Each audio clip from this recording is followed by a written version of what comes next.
यदा लम्बोदरं हन्ति सतां प्रत्युहसम्भवम् तदानन्दे दयालम्बं लम्बोदरपदाम्बुजं शारदा शारदाम्बोजवदनां वदनाम्बुजे सर्वदा सर्वदास्माकं सन्निधिं सन्निधिं कुर्यात्।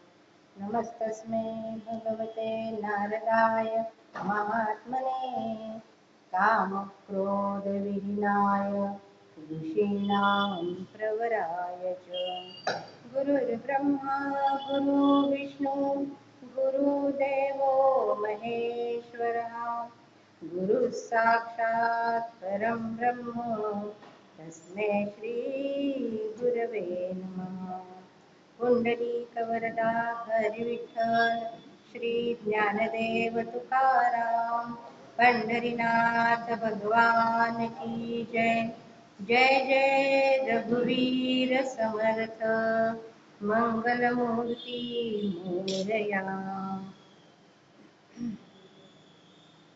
आतापर्यंत माऊलींनी हरिपाठाची रचना करताना आपल्या गुरुचं तर महत्व सांगितलंच आहे आणि नाम घ्यायचा आग्रह केलेला आहे.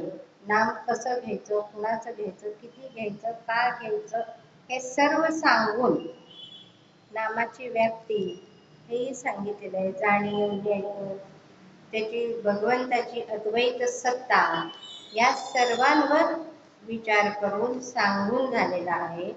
आणि आतापर्यंत ज्यांनी नाम घ्यायला सुरुवात केली त्याची तयारी बरीच झाली असेल असं समजून ह्या अभंगांची रचना पुढची झालेली आहे. मग ह्याचा हरिपाठाचा अभ्यास करताना काही रचना झाल्या म्हणा किंवा माऊलींनी करून घेतल्या, तर त्याची थोडीशी मी आधी सुरुवात करते आणि मग नंतर अभंगाच्या निरूपणाला सुरुवात करते.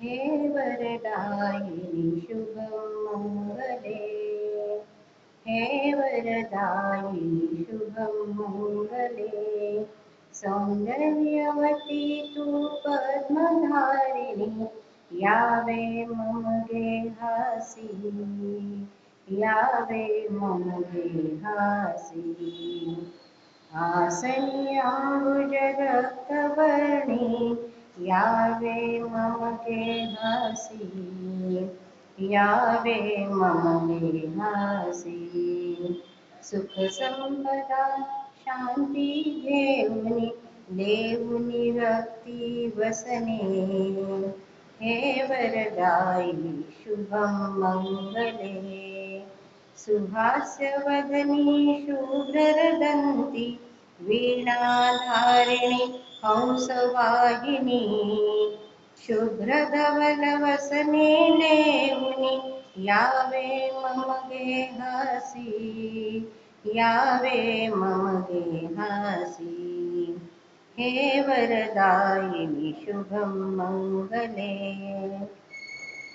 लिंबलोण करुणी तुझला स्वागत तव सदीप ज्योती, देई आशीर्वचने मजला शिरी ठेवणी करी, हे वरदायी शुभं मंगले, सुमन कलिका हार गुंफुनी शोभविते तुझला, काजळ नयनी लावणी नाके नथ मोती रुळती, चाफे कळी मग फुलते भारी अधरावरती हास्य प्रभा, हळद कुंकुम भाळी विराजे अनुवटी ती गोल मुखमंडळा, हे वरदायी शुभं मंगले,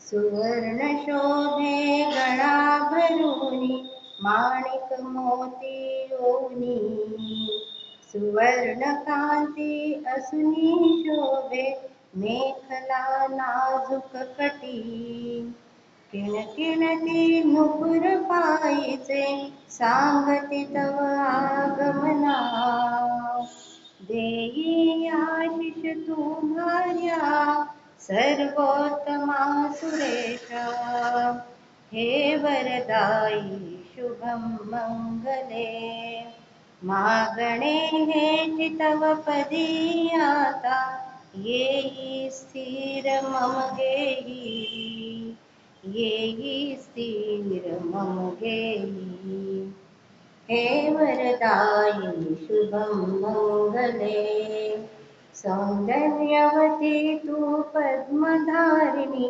यावे मम गेहासी यावे मम गेहासी यावे मम गेहासी श्रीराम।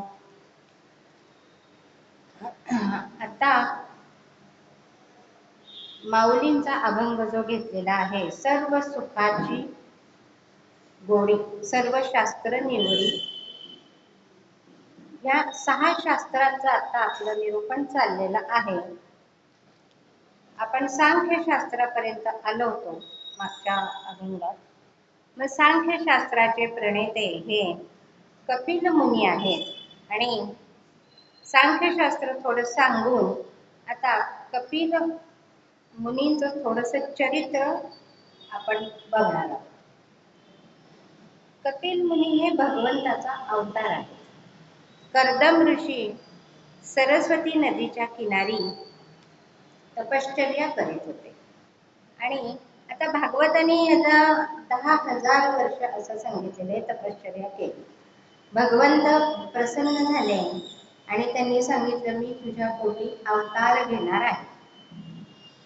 म्हणजे कर्दमांना परत व्यवहारात संसारात यावं लागलं आणि परत ते व्यवहारात आलेले आहेत। विवाह झालेला आहे, मनुपुत्री देवहूतीशी विवाह झालेला आहे कर्दमांचा आणि देवहूतीला सुद्धा दुसऱ्या 2 बहिणी आहेत, प्रसूती आणि आकृती। संसार सुरू झाला आणि भगवंत येणार आहेत हा आनंद तर मोठा आहेच आहे आणि वाट बघतायत अवतार कधी भगवंत धारण करतायत ह्याची। होता होता पहिली मुलगी झाली, दुसरी मुलगी झाली, तिसरी झाली, संसार पुढे चाललेला आहे, चौथी झाली, भगवंताचं अवतरण काही होईना, 5वी झाली, 6वी झाली, 7वी झाली, 8वी झाली आणि 9वी सुद्धा झाली। 9 कन्या झाल्या आणि भगवंतांचा अवतार काही अजून होत नाही। कर्दम ऋषी आणि देवहूती ही वाट बघतायत। होता होता मुली मोठ्या झाल्या आणि त्यांचे विवाह लावून देण्यात आलेले आहेत। मग ह्या 9 मुलींचे विवाह 9 ऋषींशी लावण्यात आलेले आहेत। तर ते असे की 9 मुली आणि कोणते कोणते ऋषी, तर कला ही मरीची ऋषींना दिलेली आहे, शांती अथर्व ऋषींना दिलेली आहे, ख्याती भृगु ऋषींना दिलेली आहे, अरुंधती वसिष्ठ ऋषींना दिलेली आहे, अनुसया अत्री ऋषींना दिलेली आहे, क्रिया क्रतु ऋषींना दिलेली आहे, श्रद्धा अंगिरांना दिलेली आहे, हविर्भू पुलस्यला दिलेली आहे आणि गती ही पुलहंना दिलेली आहे। अशा या 9 मुली यांचा विवाह ऋषींशीच झालेला आहे। ह्या 9 मुली म्हणजेच नवविधा भक्ती म्हणून पुढे त्या ओळखल्या गेलेल्या आहेत। म्हणजे भगवंताचं येणं असं काही मी येतो म्हणून लगेच येत नसतो, पूर्वपीठिका पूर्ण तयार करूनच अवतार धारण करत असतो तो। त्याचं सैन्य, त्याचे भक्त, हा सगळा संसार तो आपल्या बरोबर घेऊन येत असतो। त्याप्रमाणे ह्या ऋषी मुलींची लग्न झाल्यानंतर वाट बघतायत आणि तो दिवस उगवला आणि देवहूती सांगते की मला आता चिन्ह अशी दिसतात की भगवंत आता अवतार धारण करतील। त्याप्रमाणे यथायोग्य वेळी भगवंतांनी अवतार धारण केलेला आहे आणि त्यांचं स्वागत करून त्यांचं नाव कपिल असं ठेवलेलं आहे. हेच कपिल मुनी कर्दम ऋषींचे पुत्र, ऋषी वंशातच जन्म झालेला आहे. आणि आता कर्दम ऋषी आपल्या पत्नीला म्हणतायत की आता मला तू परवानगी दे संन्यास घ्यायला, मी तपश्चर्येला निघून जातो. देवहूतीने आनंदाने दिलेली आहे संमती आणि कर्दम ऋषी सरस्वती किनारी तपश्चर्येला निघून गेले. देवहूती आणि कपिल मुनींचा आता संवाद सहयोग हा सुरू झालेला आहे. होता होता थोडे मोठे झालेले आहेत आणि एक दिवस देवहूती कपिल मुनींना म्हणते की मला आता कशातच आनंद वाटत नाही. आताच आपण म्हणत नाही तर काही इंटरेस्ट राहिला नाही, आपण आधी सहज म्हणतो तसं मला आता काही आनंद मिळत नाहीये, कशात वाटत नाहीये. तर ह्याचं कारण काय असेल असं तिने विचारले. त्यावेळेला कपिल मुनींनी आईला बोध केलेला आहे, उपदेश केलेला आहे. ती म्हणते माझी आता कशातच इच्छा राहिलेली नाही, कशातला मला आनंद मिळत नाही. वयाच्या एक ठराविक टप्प्यानंतर काही वेळेला असं आपल्याला सुद्धा वाटू शकतं की आता सर्व झालेलं आहे आणि आता कशात आनंद मिळवायचा असं काही राहिलेलं नाही. त्यावेळेला कपिल मुनींनी आईला सांगितलंय, तिने विचारले की चिर आनंद कसा मिळवता येईल असं विचारल्यानंतर त्यांनी तिला अष्टांग योगाचं वर्णन केलेलं आहे की अष्टांग योग तू आता त्याचा अवलंब कर. म्हणजे यम नियम आसन प्राणायाम प्रत्याहार ध्यान धारणा समाधी या साह्याने मनाला एकाग्र कर आणि मग तुला पुढे जाणारा मार्ग दिसायला लागेल. त्यापुढे ते सांगतात की भक्तांचं महत्व सांगतात. भक्ती मार्गाकडे आई तू वळ म्हणजे तुला आनंद मिळेल. मग भक्तांचं वर्णन करताना ते म्हणतात की भक्त सुद्धा 4 प्रकारचे आहेत आणि त्याप्रमाणे तामस, राजस, सात्विक आणि निर्गुण. पुढे म्हणतात आई तू स्वतःची ओळख करून घे म्हणजे स्वरूपाची जाणीव करून घे, स्वरूप ओळख व नंतर भगवंताचे ध्यान करावे. देह हा पंचमहाभूतांचा बनलेला आहे. त्यामुळे आई या देहाचे 4 प्रकार पडतात. स्थूल, सूक्ष्म, कारण, महाकारण. मग स्थूल देहाची सुद्धा 25 तत्वे आहेत. त्याप्रमाणे पहिलं आकाश, काम, क्रोध, शोक, मोह, भय हे सर्व आकाश तत्वामध्ये येतं. आईला प्रबोधन केलेलं आहे. पुढे सांगितलेलं आहे की वायू म्हणजे काय तर चलन, वलन, धावणे, प्रसरण पावणे, आकुंचन, तेज, क्षुधा, तृष्णा, आळस, निद्रा, कांती आणि आप पुढचं सांगितलेलं आहे लाळ, स्वेद, शुक्र. त्याप्रमाणे पृथ्वी याचंही तत्व सांगितलंय अस्थि, मांस, त्वचा, नाडी, रोग हे ह्या सर्वांच्या कार्याने आपला देह बनलेला आहे. तर आणि देहाचे 6 विकार आहेत असंही सांगितलेलं आहे. जन्म घेणे, वाढणे, अस्तित्व जाणवणे, तद्रूप होणे, वृद्ध होणे, मरणे हे सगळे विकार आहेत. त्याप्रमाणे सूक्ष्म देहाची 25 तत्वे सांगितलेली आहेत. आकाश, वायू, तेज, आप, पृथ्वी हे जे आहेत आकाशामध्ये काय येतं तर सूक्ष्म जर विचार केला तर अंतःकरण, मन, बुद्धी, चित्त, अहंकार. वायूच्या तत्वाखाली व्यान, समान, उदान, प्राण, अपान ह्या सगळ्याचा आपल्या शरीराशी संबंध आहे. तेच ते वर्णन करतायत. तेजाच्या अधिपत्याखाली काय येईल तर कान, त्वचा, डोळे, जीभ, नाक. आप या तत्वाखाली काय येईल तर वाचा, वाणी, उद, शिश्न, पाद. पृथ्वीवरती काय येईल तर शब्द, स्पर्श, रूप, रस, गंध अशी प्रत्येकाची 25 तत्वे कपिलांनी आईला वर्णन केलेली आहेत. कारण देह, महाकारण देह याचेही ज्ञान दिले. विस्तार होईल म्हणून मी थोडंसं सांगते, कारण आपला विषय हरिपाठाचा आहे, त्याच्यापुरतंच मी हे सांगते, नाही तर खूप मोठी माहिती आहे याची. देहाच्या अवस्था सांगून ध्यान योग, अष्टांग योग हे सांगितलं ना, शरीरातली नाडी चक्रे सांगितली, कुंडलिनी शक्तीची माहिती आणि महत्व सांगून ही 6 चक्रे, म्हणजे त्यांची नावे अशी आहेत: मूलाधार चक्र, स्वाधिष्ठान चक्र, मणिपूर चक्र, अनाहत चक्र, विशुद्ध चक्र आणि आज्ञा चक्र. इथं वरती सहस्त्रदल चक्र सांगितलेलं आहे. पुढे ध्यानाचे महत्व सांगून नामस्मरणाचे महत्व सांगितलेले आहे. वाणी 4 प्रकारच्या आहेत हे आईला सांगताना ते म्हणतात की वैखरी, मध्यमा, पश्यंती, परा हे वाणीचे प्रकार आहेत, देववाणी आहेत या.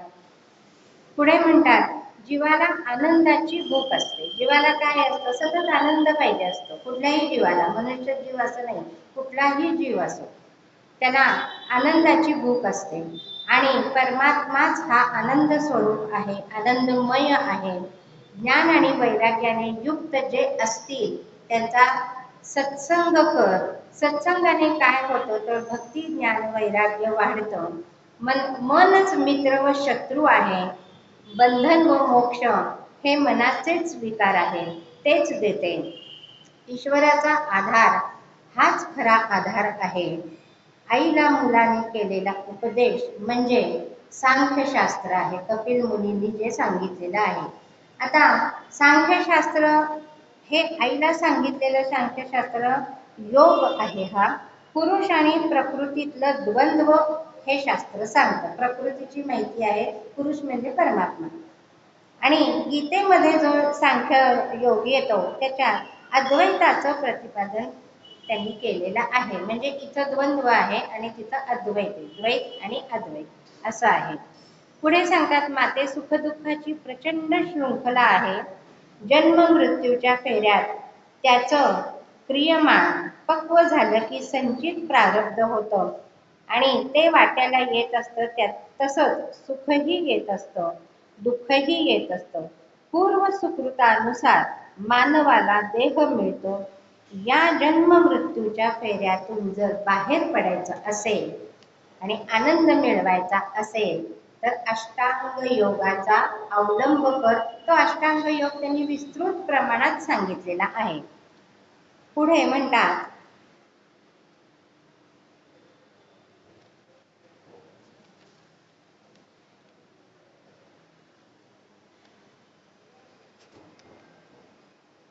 कपिल मुनींनी आईला हा जो उपदेश केलेला आहे तोच उपदेश आपल्याला सुद्धा लागू पडतो. म्हणजे जर आपल्याला आनंद मिळवायचा असेल तर अष्टांग योगाचा अवलंब करून ध्यान धारणा इथपर्यंत आपण जायला पाहिजे आणि तो आनंद आपण मिळवायला पाहिजे. आईला हा केलेला उपदेश आहे. आईला सर्व कळलेलं आहे, सुख कशात आहे, आनंद कशात आहे. आणि ह्या उपदेशानंतर ती तिथंच मुक्त झालेली आहे. आणि भागवतांनी सांगितलेलं आहे की ती प्रवाहित झाली आणि नदी स्वरूपात वाहू लागली. म्हणजेच प्रवाह एका जागी एका ठिकाणून दुसऱ्या ठिकाणी जातो.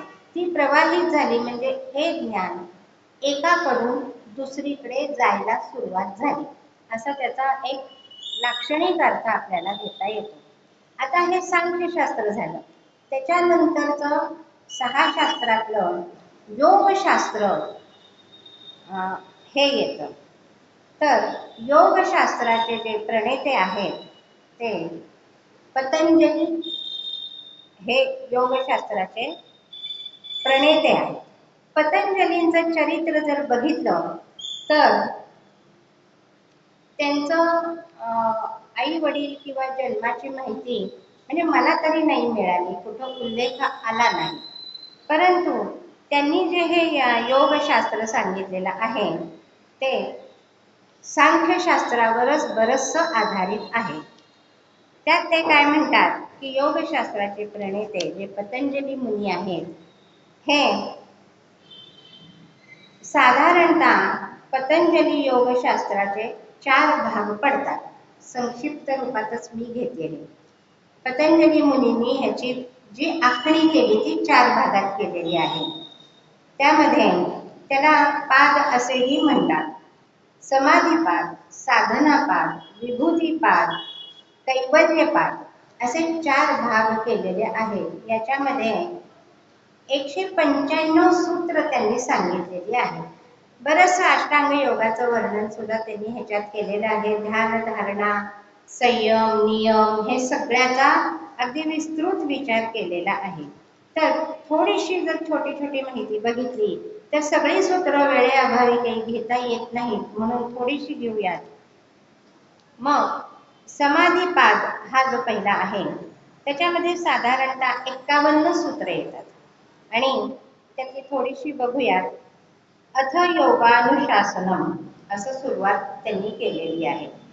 योगश्चित्तवृत्ती निरोध, नंतर वृत्ती सारूप्यम इतरत्र, त्याच्यानंतर एक 4-5च बघूया कारण वेळेअभावी पुढे जाता येणार नाही. ईश्वर प्रणिधान द्वा हे अगदी महत्वाचं सूत्र सांगितलेलं आहे.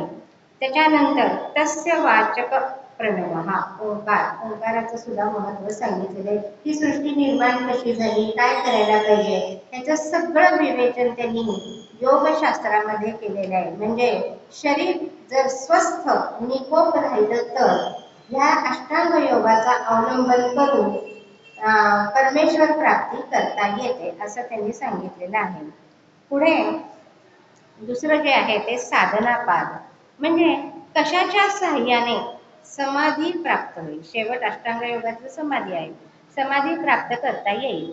तर तपस्वाध्यायेश्वर प्रणिधान म्हणजे तप करणे, शास्त्राचे पठण करणे व स्वतःचा अभ्यास करणे, ईश्वराप्रती समर्पण करणे यावर त्यांनी भर दिलेला आहे. पुढे म्हणतात की समाधी भावनार्थ म्हणजे समाधी सिद्ध करणारा 5 क्लेश सांगितलेले आहेत त्यांनी. आपल्याला क्लेश होतात, अगदी क्लेश हा शब्द आपण अगदी सहज वापरतो. ते कोणते आहेत तर हे जे क्लेश आहेत ते माणसाला कमजोर करतात. कमजोर करतात म्हणजे काय तर भगवंतापर्यंत जायला जो अष्टांग योग आपण केलेला आहे त्यावरती हे अडथळा आणतात, म्हणून त्यांना क्लेश म्हटलेलं आहे. मग अविद्या, राग, द्वेष, अस्मिता, अभिनिवेश असं ह्याचं स्वरूप सांगितलेलं आहे. हे 5 आहे. त्याचप्रमाणे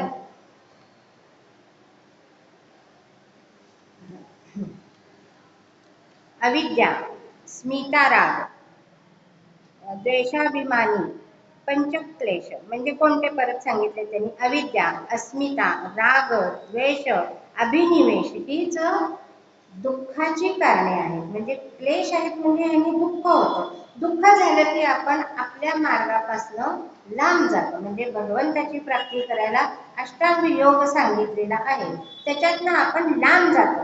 हे दुःख सुरू झालं की तिथं मन रमत नाही, एकाग्र होत नाही. पुढे सांगितलेले आहे की अविद्या क्षेत्र मुक्त रेषा प्रसुप्त म्हणजे अज्ञान, अविद्या म्हणजे अज्ञान, अज्ञान हेच जन्मस्थान आहे. कशाचं तर या 5 क्लेशांचं. म्हणजे मुळात आपण कोण आहोत म्हणजे आपल्या स्वरूपाची ओळखच आपल्याला माहिती नाही. त्यामुळं मग हे दुःख द्यायला कारणीभूत होऊ शकतात. काय तर अविद्या, अज्ञान हेच जन्मस्थान आहे या 5 आणि हे 5 क्लेश आहेत. अनित्य शुची दुःख नात्मसूत म्हणजे नित्यानित्य व्यवहार, अनित्य काय आहे, नित्य काय आहे ह्याचा सगळा विचार त्यांनी या सूत्रातनं केलेला आहे. पुढे जे येतं ते कैवल्यपाद जे आहे त्याच्यात ते काय सांगतात हे बघूया.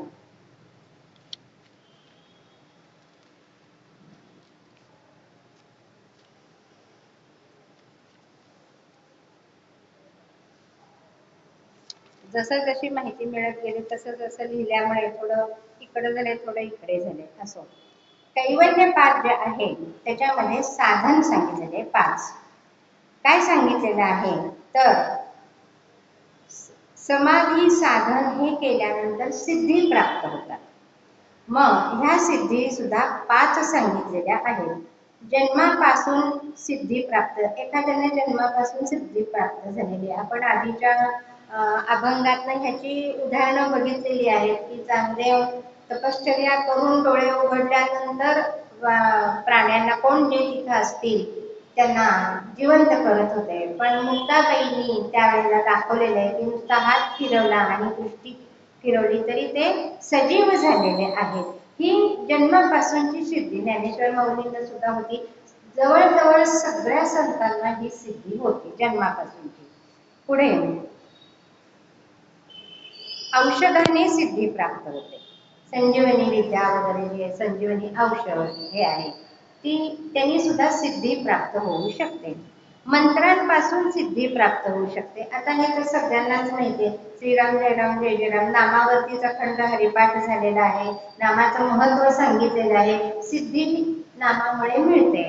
म्हणजे मंत्रांपासून सिद्धी प्राप्त होते, तपापासून सिद्धी प्राप्त होते आणि समाधीपासूनही सिद्धी प्राप्त होते असं सांगितलेलं आहे. पुढे प्रकृतीच्या साह्याने एका जातीतून दुसऱ्या जातीत, म्हणजे जाती म्हणजे इथं जातीवाचक शब्द नाही घ्यायचा, तर एका रूपातून दुसऱ्या रूपामध्ये जाता येत होतं, परिवर्तन होत होतं.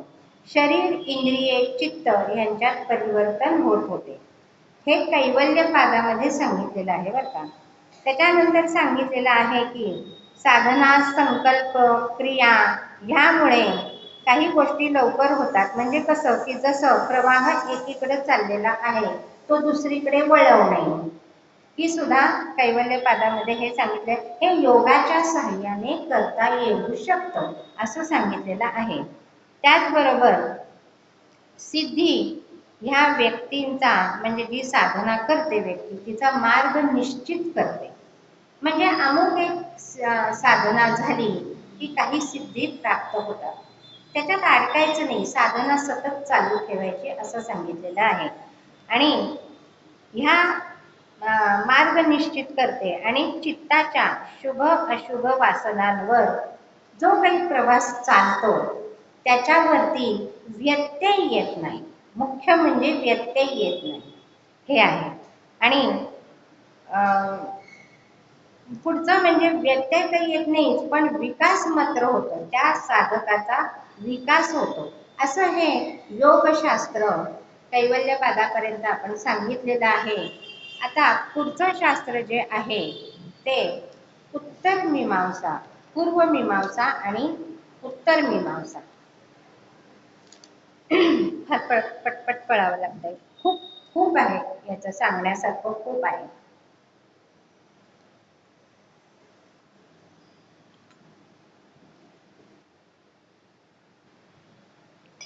पूर्व मीमांसा आणि उत्तर मीमांसा हे दर्शन म्हणतात, शास्त्र म्हणतात. तर हे जैमिनी ऋषींनी हिची रचना केलेली आहे. मग जैमिनी ऋषी हे व्यास महर्षींचे शिष्य आहेत. त्याचप्रमाणे ते पराशरांचे पुत्र आहेत. पराशर ऋषींचे, व्यासही पराशर ऋषींचेच पुत्र आहेत आणि जैमिनी सुद्धा त्यांचेच पुत्र आहेत. जैमिनीच्या आईचा उल्लेख कुठं सापडलेला नाही. जसं व्यासांच्या सत्यवती ही आई आहे हे सापडलेलं आहे तसा हा सापडलेला नाहीये. तर हे महर्षींचे शिष्य होते. एकदा वार्तालाप चालू असताना एक सूत्र अभ्यासाला घेतलेलं होतं. बलवान इंद्रियो ग्रामो विद्वान कर्षती असं ते सूत्र आहे. मोठ्या मोठ्या विद्वानांना सुद्धा इंद्रिय संयम होत नाही किंवा इंद्रिय प्रबळ होतात, विषय प्रबळ होतात असं व्यास महर्षी जैमिनीनं या सूत्रावरती बोलत होते. त्यावेळेला जैमिनी काय म्हणतात की असं कसं होईल, हा मनुष्य विद्वान, विद्वान ह्याचा उल्लेख आहे ना, विद्वानपी विद्वान आहे तर ह्याची इंद्रियांवरती विषयांवर पकड असणारच. त्यामुळं ह्याच्यावरती विषय जोर करणार नाही कारण तो विद्वान आहे.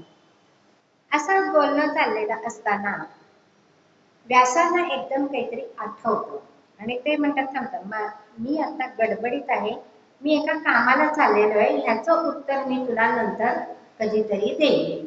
आणि ते भरकन तिथून निघून गेलेले आहेत. जैमिनी आपल्या आपल्या ऋषींच्या जे काही मंडळ होतं तिथं आलेले आहेत. वार्तालाप चाललेला आहे. संध्याकाळची वेळ होत आली. पाऊस खूप जोराचा येईल असं वातावरण आहे. अंधारून आलेलं आहे आणि जैमिनी ऋषी आता आपल्या कुटीकडे जाणार असतात. त्यावेळेला पावसाची एक सर येते आणि त्या ऋषींच्या, अर्थात ऋषी हे नेहमी गावाबाहेरच त्यांचं वास्तव्य असतं. तिथं एक स्त्री जात असते. जैमिनी ऋषी आणि हे बाकीचे ऋषी बसलेले असतात. तिथून ती जात असते. पावसाची सर आल्यानंतर ती घाबरते आणि ती ऋषींना म्हणते की मला तुम्ही आसरा द्या. जैमिनी ऋषींच्याकडे येते आणि म्हणते की तुम्ही मला आसरा द्या, पाऊस खूप मोठा येणार आहे, मी वाट चुकलेली आहे, तर तुम्ही मला आसरा द्या. त्यावर ते म्हणतात नाही, आम्हाला स्त्रियांशी बोलायचं सुद्धा नाहीये, त्यामुळे आम्ही काही तुला हे काही करू शकत नाही. तर ती म्हणते इतर स्त्रियांचं जाऊ दे, मी आता शरणागत आहे तुम्हाला, तर तुम्ही मला पावसापासून, आणि ही आता रात्र होणार आहे, जंगलात मी एकटी जाणार, तर तुम्ही संरक्षण द्यावं. जैमिनी ऋषी म्हणतात शरणागताला तर आसरा दिलाच पाहिजे, हे तर बरोबरच आहे, पण म्हणतात तर ठीक आहे. आणि ह्या थोडं पुढं गेल्यानंतर आमच्या ऋषींच्या राहण्याच्या जे काही कुटी आहेत वेगवेगळ्या, त्याच्यात तू माझ्या कुटीमध्ये जा, खूण वगैरे सांगतात. आणि दार लावून घे, तू स्त्री आहेस, दार लावून घे, कोणीही आलं तरी रात्रीच्या वेळेला दार उघडू नको, मी जरी आलो तरी सुद्धा तू दार उघडू नको. किती म्हणजे इंद्रियांवर ताबा आहे. सांगतायत ते की मी जरी आलो तरी तू दार उघडू नको, एकदम सकाळीच दार उघड आणि तुझी तू निघून जा, माझी वाट सुद्धा बघू नको. ती स्त्री होती, ती बरं म्हणाली आणि दाखवलेल्या कुटीकडे ती गेली. सांगितल्याप्रमाणे रात्र झालेली होती, मुसळधार पाऊस पडत होता. जैमिनी ऋषी बसलेत विचार करत की आता ही बाई आली होती, स्त्री आली होती, शरणागत होती, आपण तिला आसरा दिला, ह्याच्यात विचार चाललाय. आपल्या लक्ष तिच्या मुखाकडे नव्हतं, पायाकडे होतं, पाय छान दिसत होते. विषयाकडे मन धाव घ्यायला लागलं. जैमिनी ऋषींसारखे ऋषी सुद्धा विषयाकडे धाव घ्यायला लागलं आणि विषय प्रबळ झाले. तिथून ते उठले आणि आपल्या कुटीकडे गेले, दार वाजवलं. ती म्हणाली की मी दार उघडणार नाही, जे कोण असेल त्यांनी सकाळी यावं, मला जैमिनी ऋषींनी सांगितलेलं आहे की दार उघडायचं नाहीये. तर ते म्हणतात अगं मीच आहे. नाही, त्यांनी असंही सांगितलं होतं मी जरी आलं तरी तू दार उघडायचं नाही, त्यामुळे मी आता दार उघडणार नाही, तुम्ही सकाळी या. वासना प्रबळ होते, विषय प्रबळ होते. अर्थात ऋषींची कुटी असते, असं काही सिमेंट कॉन्क्रीटचं घर नसतं. त्यामुळं त्यांनी एक भिंत फोडली आणि आत गेले, बघितलं, रूपवती स्त्री होती, अगदी सुंदर होती. आणि विषयांनी, इंद्रियांनी घाला घातला आणि म्हणाले की हे सुंदरी, मी तुला लग्नाची मागणी घालतो आहे. त्यावर ती म्हणाली की नाही, मला काही आता करायचं नाही, तुझं लग्न झालेलं आहे का, असं पुढे ते विचारतात. ती म्हणते लग्न झालेलं नाही, मग मला इच्छा आहे तुमच्याशी लग्न करायची. त्यावेळेला ती स्त्री म्हणते मग ठीक आहे, माझी एक अट आहे. म्हणते काय अट आहे, तर ते जे काली मातेचं मंदिर आहे की नाही, थोडस लांब आपल्या कुटीपासनं, तर मला तिथपर्यंत तुम्ही पाठीवर घेऊन जायचं आणि गुडघ्यांवर रांगत, तुम्ही गुडघ्यांवर रांगत न्यायचं, मला पाठीवर बसवायचं. म्हणजे काली माता किंवा दुर्गा जशी स्वार होते सिंहावरती, तसं मला तुम्ही घेऊन जायचं, पण तोंडाला काळं फासायचं. तोंडाला काळं फासून तुम्ही मला तिथं न्यायचं देवीच्या देवात. जर तसं मान्य असेल तरच मी विवाहाला तयार आहे. जैमिनी ऋषींनी विचार केला, अंधार तर आहे, कोण बघणार आहे आपल्याला, असाही तर विषय प्रबळ झाले. चांगलं वाईटचा विचार मनातून निघून गेला आणि ते ठीक आहे म्हणाले. कुटीच्या तिथेच पावसाने सगळे चिखल आणि काळं झालेलं होतं, तेच तोंडाला फासलं. गुडघ्यावर बसले, पाठीवर तिला घेतलं आणि काली मातेच्या मंदिरापर्यंत आले. कालीमातेच्या मंदिरापर्यंत आल्यानंतर ती स्त्री उतरली आणि म्हणाली की आता विवाह करायचा ना असं ऋषी म्हणतायत आणि उठतायत. उठून उभ्या राहिल्याबरोबर ती स्त्री नसून तिथं व्यास मुनीच अवतीर्ण झालेले होते. 2 थोबाडीत दिलेले आहेत जैमिनी ऋषींच्या. आपण म्हणू नये ते ऋषी सुद्धा श्रेष्ठच आहेत, पण व्यासांनी दिलेल्या आहेत त्या. आणि 2 थोबाडीत दिल्यात आणि विचारलंय की आपला श्लोक कुठला होता? तू तर विद्वान आहेस की. विद्वानांचा इंद्रियांवरती विजय असतो, पकड असते, ताबा असतो. मग तू विद्वान होतास, मग असं कसं झालं? त्यावरती जैमिनी ऋषींनी व्यासांची क्षमा मागितलेली आहे आणि हे मान्य केलेली आहे की विषय हे प्रबळ होऊ शकतात आणि माणसाची हानी होते. म्हणजे जो तपश्चर्येला गेलेला मनुष्य आहे त्यांनी कुठल्याही बाबतीतल्या स्त्रीशी बघू नये, बोलू नये, वार्तालाप करू नये. काही हे जे नियम आहेत ते अगदी बरोबर आहेत. मग असे हे पूर्व मीमांसा आणि उत्तर मीमांसा रचयिता जैमिनी ऋषी आहेत.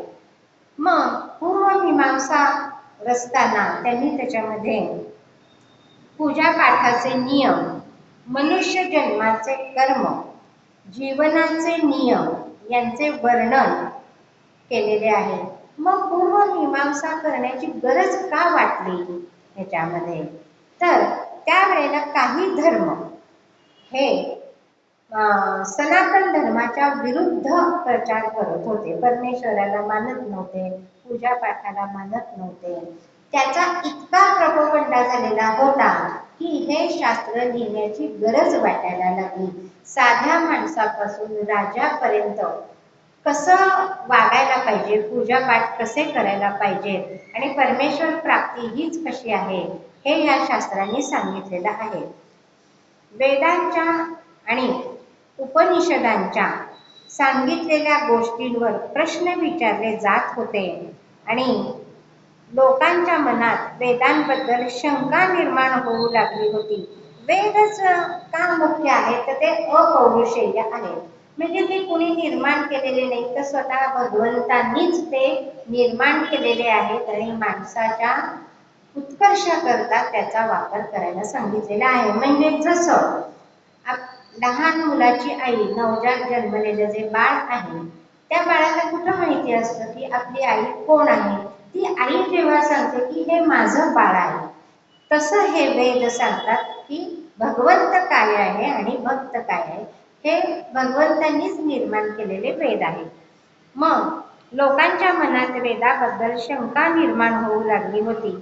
वेदांचा पुन्हा प्रसार करून वेदांची शिकवण पुन्हा देण्याची गरज ओळखून हे दर्शन किंवा शास्त्र निर्माण झालं. मग ह्याचा मुख्य उद्देश धर्माचा प्रसार करणे हा आहे. महर्षी जैमिनी या शास्त्राची रचना केलेली आहे. मीमांसा सूत्र या ग्रंथाचे निर्माण केलेले आहे. जैमिनींनी लिहिलेल्या सूत्रांवर पुढे शबर मुनींनी महत्वाचे काम केलेले आहे. त्याला शबर भाष्य असे म्हटलेले आहे. ह्याच्यावर आणखीनही काम केलेलं आहे, अनेकांनी काम केलेलं आहे. तर ते कुमारी भट्ट व प्रभाकर मिश्र यांनी सुद्धा या शास्त्रावरती काम केलेले आहे. वेदांवर विश्वास ठेवून कर्म केलं तर ते फळतं, म्हणजे फळ देतं, असं हे शास्त्र दाखवतं. एकदा कुमारी भट्ट एका खेडेगावातनं चाललेले होते आणि म्हणजे कसं शास्त्रांवर, वेदांवर विश्वास ठेवणं का गरजेचं आहे आपल्याला? तर कुमारी भट्ट एकदा चाललेले असताना खेडेगावातनं जाताना एक बाई जात्यावरती दळत होती. असं दळत होती. जाता आपण सर्वांनीच पाहिलेलं आहे. पुढच्या पिढीला जातं पाहायला मिळेल की नाही जरा शंकाच आहे, पण आपण आपल्या पिढीने पाहिलेलं आहे. ते जातं दळते, ती बाई म्हातारी आहे आणि एका हाताने धान्य घालते. त्यावेळेला कुमारी भट्ट यांनी विचारलं, माई तुला कसं माहिती की ह्याच्यात धान्य घातल्यावर, असं दळल्यावर पीठ मिळतं आणि त्या पिठाने पोट भरतं? हे तुला कसं माहिती? असं विचारल्यावर ती बाई म्हणाली की असं पूर्वज म्हणत होते, वेदांनी जे सांगितलं आहे त्याप्रमाणे जर कर्म केलं, हे पूर्वज सांगत होते. तसंच पूर्वजांनी हेही सांगितलंय की म्हणजे आधीच्या पिढीने असं दळलं तर पीठ पडेल आणि पोट भरायला सोपं पण होईल आणि पोटही भरेल. तसं वेदांवरती विश्वास ठेवून कर्म करायला पाहिजे. असं ऐकल्यानंतर कुमारी भट्टांचा वेदांवरील विश्वास हा दृढ झाला. थोडस मन इकडं तिकडं होत असेल ते दृढ झालं या याने. आणि पूर्वमीमांसा शास्त्र सांगतं की वेदच आपले मुख्य मार्गदर्शक आहेत. मीमांसा वेदांना अपौरुषेय मानते. प्रकृतीचे नियम हे कोणी माणसाने नाही बनवले, म्हणून त्याच्यात चूक असूच शकत नाही. म्हणजे प्रकृती म्हणजे पुरुष प्रकृती मधली प्रकृती. हे जे नियम आहेत निसर्गाचे नियम आणि आपले नियम ह्याच्यात फरक आहे. निसर्गाच्या किंवा प्रकृतीच्या नियमांमध्ये चूक असू शकत नाही. मानवाने जे निर्माण केलेले नियम आहेत त्याच्यात काही कालानंतर बदल आपल्याला दिसून येतात, चूक दिसून येते, पण प्रकृतीच्या नियमात हे असूच शकत नाही. मृत्यूनंतर काय घडते, कोणत्या यज्ञामुळे कोणते फळ मिळते, धर्म अधर्माचं विवेचन, धर्माची व्याख्या, धर्माचा अर्थ जे वेदांनी सांगितलं ते करणं म्हणजे धर्म असं हे शास्त्र सांगते. फार सोपी व्याख्या केलेली आहे की वेदांनी जे सांगितलं कसं कर्म करायचं तोच धर्म. धर्म म्हणजे वेदांची आज्ञा किंवा प्रेरणा, अभ्युदय, सुखस्वर्ग प्राप्ती, मोक्ष ह्या सर्वांचा विचार पूर्वमीमांसामध्ये केलेला आहे. जगाला जाणण्याचे 6 मार्ग सांगितलेले आहेत. जन्म झाल्यानंतर थोडं वाढल्यानंतर कुतूहल हे जन्मजात असतं. आजूबाजूला बघणं, निरीक्षण करणं, आपलं एक मत बनवणं. लहान मूल सुद्धा मत बनवतं. दुसरी अनोळखी बाई आली तर ते मूल तिकडे जात नाही, हे सुद्धा त्याला कळतं. तसं जगाला जाणण्याचे 6 मार्ग सांगितलेले आहेत. प्रत्यक्ष, अनुमान, शब्द शब्द म्हणजे वेदांचे शब्द बरं का, अधिपत्ती, अनुपलब्धी, कर्मसिद्धांत आणि प्रायश्चित्य करणे हे सुद्धा सांगितलेलं आहे. यामध्ये अपूर्व या शब्दाचा उल्लेख आलेला आहे. अपूर्व म्हणजे काय, तर पूर्व कर्माचे फळ याचा विचार प्रामुख्याने केलेला आहे. पूर्व कर्म आपण रोजच करतो, पण आपल्या हे लक्षात येत नाही. शब्द हे आपल्याला माहिती नसतात.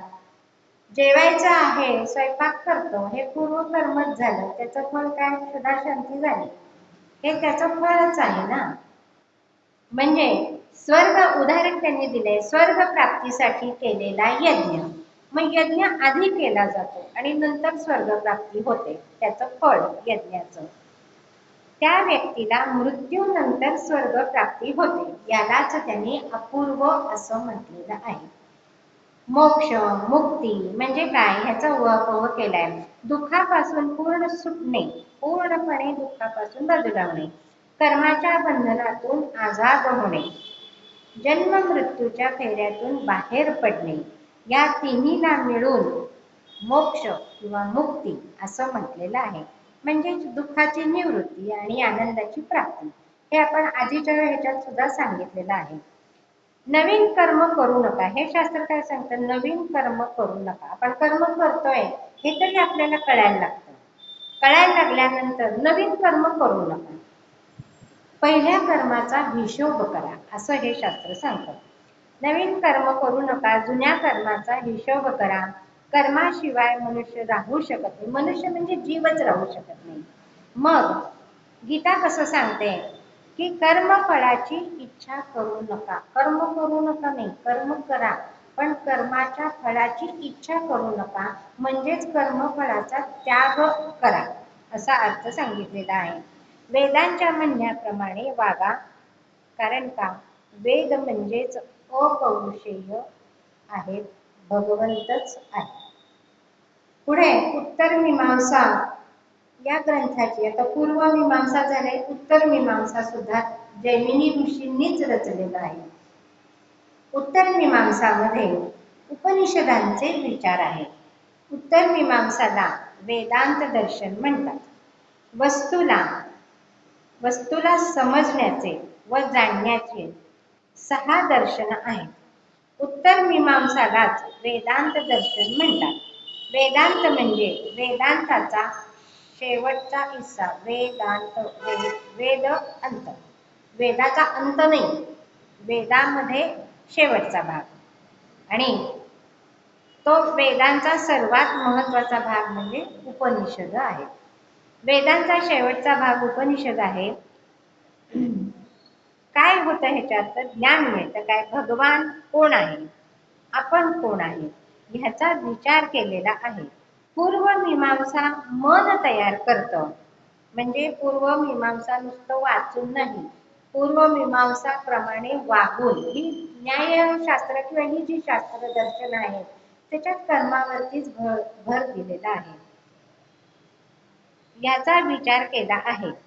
पूर्व मीमांसा मन तयार करतं, तर उत्तर मीमांसा तयार मनाला उत्तम आणि खरं ज्ञान देतं.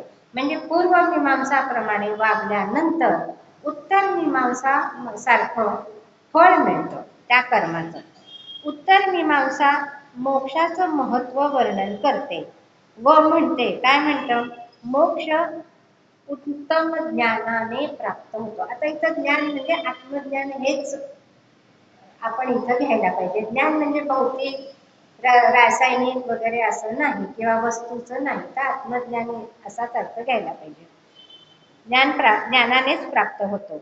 ज्ञान मार्गाचे 3 मार्गदर्शक ग्रंथ आहेत. ज्ञान मार्गाचे 3 मार्गदर्शक ग्रंथ आहेत. त्याला प्रस्थानत्रयी असं म्हटलेलं आहे. मग उपनिषदे, ब्रह्मसूत्र आणि भगवद्गीता हे मिळून प्रस्थानत्रयी आहे. याचे वर्णन आहे. वेदांताचे केंद्रीय ग्रंथ म्हणजे मीमांसा आहे. वेद आणि वेदांत ह्याचं केंद्रीय ग्रंथ काय आहे? मीमांसा. मग ह्याच्यामध्ये 555 सूत्र आहेत. त्याचे 4 भाग आहेत. समन्वय अध्याय, ह्यात म्हटले आहे की उपनिषद आहेत, ब्रह्म संदर्भात ते सांगतात. पुढचं आहे ते अविरोध आहे. दुसऱ्या अध्यायात इतर दर्शनांचा विचार करून वेदांत जर कोणी सांगायला लागलं तर त्याचा विचार करायचा, वेदांत सांगणे. तिसऱ्यामध्ये साधन अध्याय सांगितलेला आहे. परमज्ञान म्हणजेच ब्रह्मज्ञान मिळवायला काय उपाय करायला पाहिजे हे त्याच्यात सांगितलेलं आहे. जसं श्रवण, त्याच्यानंतर समजणे, व नंतर ध्यान, नंतर ध्यानात ठेवणे, मनन चिंतन निधिध्यास असे त्याचे दुसऱ्या ह्याच्यात शब्द येतात, हे सांगितलेलं आहे. चौथा अध्याय आहे फल अध्याय. ब्रह्मज्ञान मिळाल्यावर काय मिळतं, मोक्ष काय आहे व मोक्ष मिळाल्यानंतर काय मिळतं, तर आनंद मिळतो. तो कसा मिळतो हे सांगितलेलं आहे. आपल्याला आता ऐकून माहिती झालेली आहे की आनंद मिळतो, पण ह्या शास्त्राने तो कसा मिळतो हे सांगितलेलं आहे. ब्रह्मच सगळ्यात मोठं आहे, ते चिर आहे, म्हणजे त्याचा कधीही अंत होत नाही. सगळं ब्रह्मांड ब्रह्मापासूनच निर्माण झालेलं आहे. उपनिषद काय? सच्चित आनंद सांगतात. उपनिषद सच्चित आनंद सांगतात, भगवंताचं स्वरूप. मग सत म्हणजे काय? तर कधीही संपत नाही, म्हणजे सतत असतं. त्याची दुसरी बाजू इथं सुद्धा आहे, कायमच असतं असं. चित म्हणजे चेतना, ज्ञान. आनंद म्हणजे परम खुशी, ज्याचा अंतही नाही. आपण अगदी सहज व्यवहारात म्हणतो, काय मला आनंद झाला, काय सांगू. कोणीतरी नटी भेटलेली असती, नाहीतर मुलाचं लग्न तरी झालेलं असतं, मुलीचं लग्न असतं, नातवंड झालेली असतात, त्यावेळेला व्यक्ती अगदी आनंदाने, पहिली नोकरी मिळाल्यावर, पहिला पगार मिळाल्यावर, ह्या सगळ्या आपण उल्लेख करतो काय आनंद झाला मला, किंवा आपण असंही म्हणतो काय आनंदात होती ती, पण तो आनंद टिकणारा आहे का? नाहीये. मग हे काय सांगतात की परम खुशी ही की ज्याचा अंत नाही तो आनंद भगवंत असा आहे. मग ब्रह्मच हे जग निर्माण करतं, अंतही तेच करतं. जग चालवायचं कामही ब्रह्मच करतं. ब्रह्म दोन आहेत असं हे शास्त्र सांगतं. मग दोन कशासाठी? आपल्याला समजायला म्हणून दोन आहेत सांगितलेलं आहे की निर्गुण ब्रह्म ज्यामध्ये गुण नाही, त्याला आकार नाही, रंग नाही, नाम नाही, हे एवढं मोठं आहे की शब्दाने सांगू शकत नाही. आणि हे ब्रह्मच खरं शुद्ध ब्रह्म आहे. आता दुसरं ब्रह्म सगुण ब्रह्म जो हरिपाठ माऊलींनी सांगितलेला आहे, तो सगुण तत्वावर सगुणाची भक्ती करण्यासाठीच सांगितलेला आहे. आपल्यासारख्या सामान्य लोकांना भगवंताचं महत्व सगुण रूपातनं सांगण्याचं काम हरिपाठातनं माऊलींनी केलेलं आहे.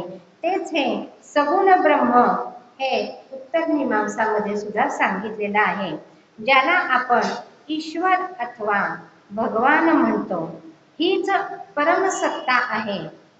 सगुण ब्रह्म सगळं जाणतं, सगळं करतं, दयाळू आहे. त्याचे महत्व सांगितले, वैशिष्ट्य सांगितलेलं आहे.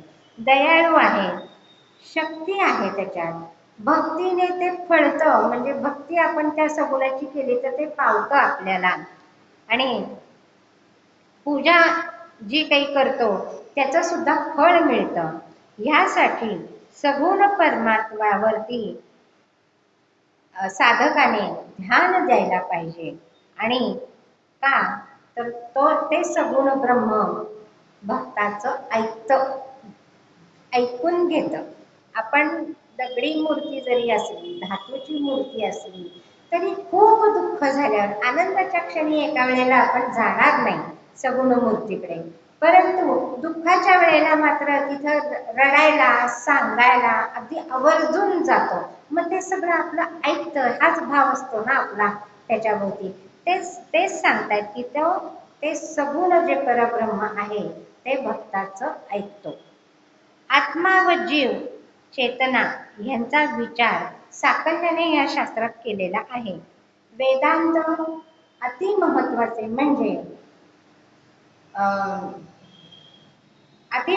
म्हणजे काय आहे तर परब्रह्माशी आत्म्याचा काय संबंध आहे. परब्रह्माशी आत्म्याचा, आता आपल्याला हेही माहिती झालंय आपल्यामध्ये आत्मा आहे, मग ह्या आत्म्याचा परब्रह्माशी काय संबंध आहे हे, आणि आपण ब्रह्मापेक्षा वेगळं आहे का त्याचाच अंश आहे का, मीच ब्रह्म आहे का, मला चुकीने मी वेगळा आहे असं वाटतं, ह्या सर्वाचा विचार या शास्त्राने केलेला आहे. आत्म्याला नेहमी राहणारं नित्य मानलेलं आहे. शरीर जळलं तरी आत्मा राहतो, कारण का आत्माच अमर आहे हेच सांगितलेलं आहे. कर्माप्रमाणे नवीन शरीर आत्माच धारण करतो असं हे शास्त्र सांगतं. पुढे जगताचा विचार केलेला आहे. वेदांत म्हणतं हे जगत खरं आहे का. आता एवढं ज्ञान माऊलींनी दिल्यानंतर आपल्या मनामध्ये सुद्धा एक छोटासा प्रश्न येतो, आपण खरे आहोत का, हे जग खरं आहे का, आता जो आपण तुम्ही ऐकताय मी सांगते हे खरं आहे का, ह्याचा विचार माणसाच्या मनामध्ये यायला लागतो. मग हे जगत खरं आहे का. वेदांत म्हणतं हे कायम राहील का, हे जग वेगळं आहे का, ब्रह्माचाच का हे जग भाग आहे, याचा विचार या शास्त्राने केलेला आहे. त्याचप्रमाणे दुसरा विचार एक सांगितलेला मायेचा विचार सुद्धा या शास्त्राने केलेला आहे, त्याचा उल्लेख केलेला आहे. त्याचप्रमाणे कर्माचा उल्लेख, त्याची व्याप्ती सांगितलेली आहे. कर्माशिवाय मनुष्य किंवा जीव राहू शकत नाही. त्याची व्याप्ती जसा भगवंत अनंत आहे तसंच कर्म सुद्धा अनंत आहे, व्याप्त आहे. आपल्याला सहज कळत नाही कुठलं कर्म केलं आपण ते. त्याची व्याप्ती सांगितलेली आहे. दुःखाचा अंत व परमानंदाची प्राप्ती म्हणजेच मोक्ष असं हे शास्त्र सांगतं. आणि ज्ञानयोग, भक्तियोग, कर्मयोग, ध्यानयोग याद्वारे आनंद प्राप्ती होऊ शकते. त्यांनी लगेच उपाय पण सांगितलेले आहेत प्रश्नांवरचे. या मार्गाने आनंद प्राप्ती होऊ शकते. मग ह्याच्यावरचे ग्रंथ सुद्धा निर्माण झालेले आहेत, भाष्य निर्माण झालेले आहेत. मग विशिष्ठा दैवत म्हणून एक ग्रंथ आहे, तो कोणी निर्माण केला तर रामानुजाचार्य. द्वैत याच्यावरचा ग्रंथ जो आहे तो माधवाचार्यांनी केलेला आहे, भाष्य म्हणतात ह्याला. अद्वैत हे शंकराचार्यांनी रचलेलं आहे. असे हे भाष्य सांगितलेली आहे. अद्वैत, विशिष्टाद्वैत, द्वैत, त्याचप्रमाणे सुखदुःखांचा विचार करून हे शास्त्र मार्गदर्शन पण करतं. कुणाला? साधकाला. ज्याला मोक्ष पाहिजे, ज्याला आनंद पाहिजे, त्याला ह्यांनी मार्गदर्शन केलेलं आहे. मोक्षाचा साकल्याने विचार केला आहे आणि त्याचबरोबर मार्गदर्शन सुद्धा केलेलं आहे. मग पूर्वमीमांसामध्ये जैमिनी ऋषींनी कशावर भर दिलेला आहे तर धर्म, अपूर्व म्हणजे काय आपण बघितलं की कर्म केल्यानंतर मिळणारं फळ त्याला अपूर्व, त्यांनी यज्ञाचं उदाहरण दिलेलं आहे. त्याच्यानंतर अपूर्वचा सिद्धांत पूर्वमीमांसामध्ये सांगितलाय. उत्तर मीमांसामध्ये त्यांनी ब्रह्म, माया, जगत आणि मोक्ष याचा विचार मोठ्या प्रमाणात केलेला आहे. आणि माऊली सुद्धा आपल्याला संक्षिप्तपणे सूत्र रूपाने हरिपाठामध्ये हेच तर सांगत आलेले आहेत आतापर्यंत. प्रत्येक अभंगातनं, प्रत्येक रचनेतनं त्यांनी नामाचंच महत्त्व सांगितलंय. नाम परमेश्वराचंच सांगितलेलं आहे. कुणाचं घ्यायचं, कधी घ्यायचं, किती घ्यायचं, सर्व सविस्तर सांगून आपल्या गुरुचं महत्त्व सांगितलेलं आहे. गुरुमुखातून आलेलं नाम हे परमेश्वर दर्शन किंवा परमेश्वरापर्यंत नेतच असतं. आणि गुरु मात्र चांगला पाहिजे हेही सांगितलेलं आहे. भगवंताची अद्वैत सत्ता हरिपाठातनं निर्विवादपणे त्यांनी सांगितलेली आहे. त्याचप्रमाणे जसं कपिल मुनी आईला सांगतात की साधूचा म्हणजे सत्संग कर, तसंच माऊलींनी सुद्धा सत्संगाचं महत्त्व वेळोवेळी सांगितलेलं आहे. जाणीव नेणीव बरेचसे विषय, असा विषय कुठलाच त्यांनी ठेवला नाहीये की तो न्यायशास्त्राने किंवा शास्त्रांनी वेदांनी सांगितलेला नाही. असं सगळं हरिपाठामध्ये सोपं नामधारकाला सांगून मार्गदर्शन केलेलं आहे. आणि आग्रह धरलेला आहे की नाम घ्या. ते कसं घ्या तर अखंड घ्या. 4 वाणी सांगितल्या, त्या वाणीने घेत गेल्यानंतर आपोआपच ते नाम म्हणजे अखंड नामस्मरण होऊ शकतं. हे माऊलींनी सांगितलेलं आहे. पुढचं शास्त्र वेदांत शास्त्र आहे, ते काही एवढ्याच सांगून होणार नाही, म्हणून मी आज इथेच थांबते. पुढच्या वेळेला आपण ते शास्त्र बघूया. शंकराचार्यांनी ते रचलेलं आहे. शंकराचार्य जरा म्हणलं की जरा आपल्या कानावर हे शब्द आलेले आहेत. शंकराचार्य आधीचे जे होते त्यांची नावं आपल्याला सहजासहजी कानावर आलेली नाही. मग आता शंकराचार्य काय म्हणतात हे आपण पुढच्या अभंगाच्या पुढच्या प्रवचनाच्या वेळेला, निरूपणाच्या वेळेला बघूया. हे सांगून जे काही चुकलं असेल ते माझं आहे. जे काही उत्तम आणि सूत्र रूपाने जे आहे ते सगळं आतापर्यंत सांगितलेले प्रणेते जे आहेत शास्त्रांचे त्यांचं आहे. हे सगळं मी माऊलींच्या चरणावरती अर्पण करते आणि माझ्या वाणीला मी विराम देते. सदा सर्वदा योग तुझा घडावा, तुझे कारणी देह माझा पडावा. उपेक्षू नको गुणवंता अनंता, रघुनायका मागणे हेतु आता. जय जय रघुवीर समर्थ.